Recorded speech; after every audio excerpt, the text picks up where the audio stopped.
The diner clock ticked past midnight, each second slicing through the silence like a warning. Outside, the storm clawed at the windows, rain beating down in frantic waves, as if the night itself was trying to break in.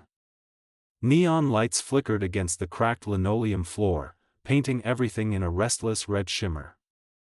Emily Carter had worked enough late shifts to know the rhythm of the night, but tonight felt wrong. Her hands trembled. Her heart wouldn't slow down. Every sound made her flinch, because outside, beyond the fogged glass and the storm's howling breath, someone was watching her. A shadow. A presence. A man she knew too well, Jason Miller. A mechanic. A stalker. A nightmare she could not escape. Inside the diner, the smell of frying bacon clung to the air, mingling with the hum of a jukebox long past its prime. Bikers filled one booth, laughter booming, boots muddy, jackets soaked from the rain. But at the counter sat a man unlike the rest, broad-shouldered, silent, carved from stone. His leather jacket bore one unmistakable emblem, Hell's Angels, Mark Dalton. A man spoken about in whispers. A man whose reputation arrived before he did, and when Emily finally gathered the courage to whisper the truth, "He won't stop following me," Mark lifted his gaze, slow and calm. Outside, lightning flashed.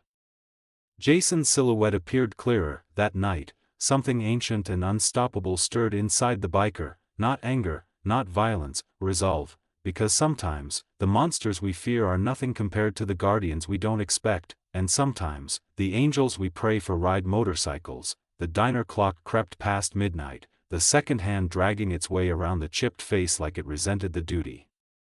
The faint ticking was swallowed by the sizzling of burgers on the grill and the jukebox humming an old country tune no one remembered. Outside, rain pounded against the windows with a desperate rhythm, like restless ghosts begging to be let in. The neon sign buzzed weakly, blinking open in uneven intervals, casting a jittery red glow across the cracked linoleum floor. Emily Carter kept wiping the counter even though it was already spotless. Her pale hands trembled every time thunder cracked. She tried to smile at the group of bikers who had stormed in earlier to escape the downpour, but her chest felt tight. Heavy.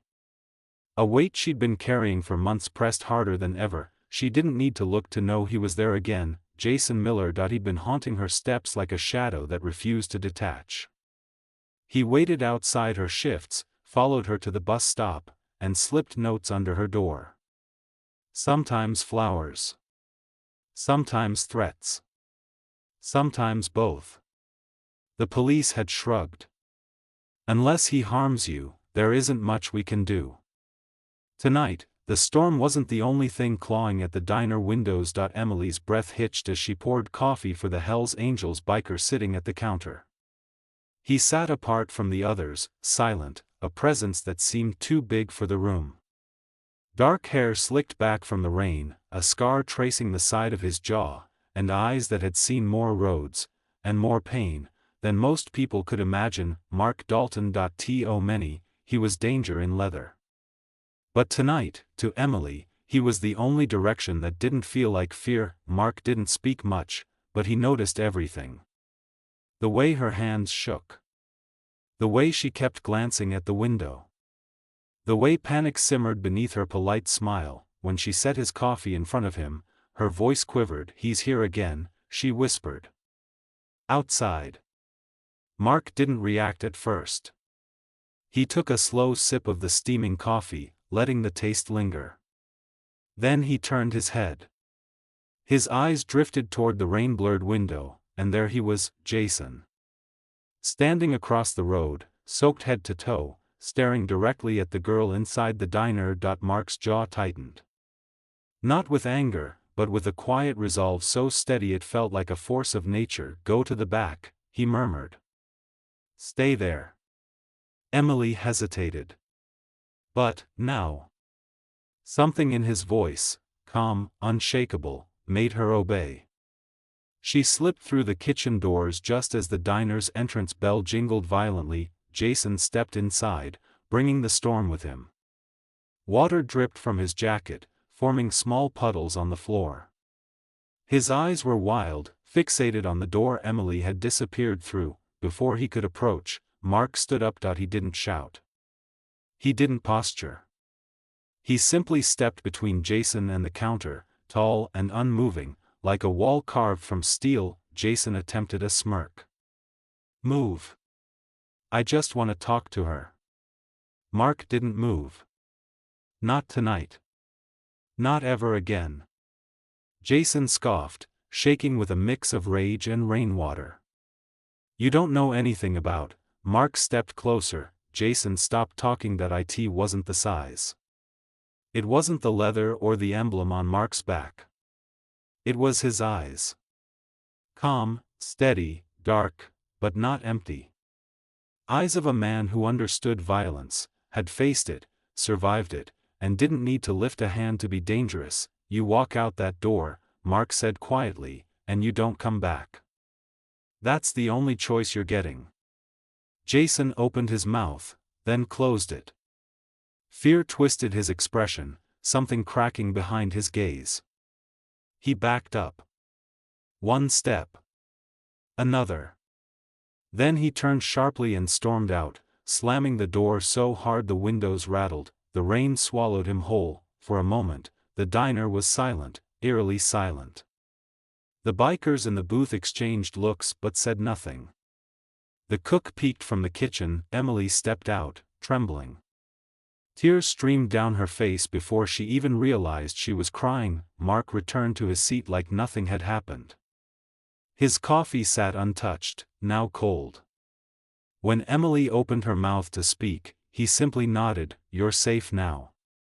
He placed a stack of bills on the counter, far more than his coffee cost, and walked into the storm. The roar of his motorcycle echoed through the night until it faded into nothing. But the story didn't end there. The next morning, before the sun fully rose, Emily found a note slipped under the diner door.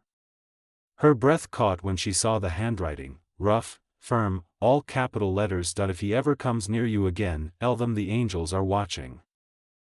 She didn't know whether to feel fear or gratitude. Maybe both. Maybe neither. Maybe something deeper. But over the next days, Jason disappeared. No more calls. No more notes. No footsteps outside her apartment door. Rumor spread that he sold his car overnight and left town. No forwarding address. No goodbyes. Emily began breathing easier. Smiling. Living again. She took evening classes, saved money, stopped jumping every time someone walked behind her, and on quiet nights, when the wind carried the faint rumble of distant motorcycles, she wondered if somewhere out there, Mark was still keeping watch. Months passed. Then one morning, a convoy of Hell's Angels thundered into town for a charity ride, raising funds for a children's hospital. The town watched with suspicion as engines rumbled, leather jackets glistened under sunlight, and their presence filled the streets. But Emily felt something else, hope, when she saw Mark step into the diner again, soaked with sweat and road dust but wearing the same calm expression. Something unspoken passed between them. She smiled, not the timid, fearful smile she once wore, but a real one. He nodded. No words needed, because some truths didn't need sound. Sometimes, the world misjudges the very men who would protect it with their lives. Sometimes, strength comes wrapped in scars, and sometimes, the angels we pray for ride motorcycles.